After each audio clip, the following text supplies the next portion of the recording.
You've ever felt like your opinion doesn't matter and that the government doesn't really care what you think? Well, you're right. By now it should be obvious to everybody that we don't live in a democracy. And if you don't believe your lying eyes, check out the 2014 Princeton study.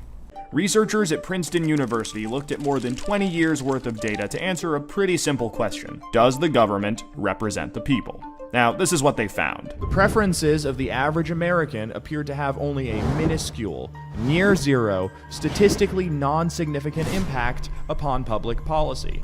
Our system of one-choice voting creates two corrupt, unaccountable parties.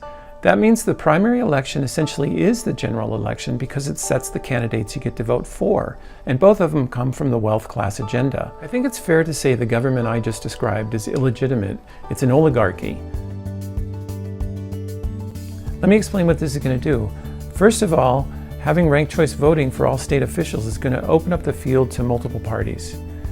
Now, with multiple parties, not only are you going to get more candidate choices, but it's going to force the Republicans and the Democrats to actually have better candidates because they're going to now have to directly compete with other candidates. The same thing is going to happen on the national level. It turns out that if those 26 states that allow voter referendums all get ranked choice voting, that accounts for 208 electoral delegates. That's huge. If the 26 states end up with almost electoral control over the presidential election, that puts the 24 states in an electoral disadvantage unless they join into the pact. Here's how this plan works. We start now to collect signatures in every state. The petitions call for a bill on the 2022 ballot that implements ranked choice voting for state primaries and all state officials from city council to the governor.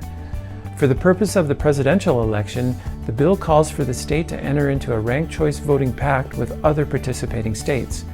Participating states agree to allocate all their presidential electoral delegates to the winner of the combined ranked choice voting tally. We can beat this oligarchy and we can restore democracy with a two-step plan that's achievable by citizens alone.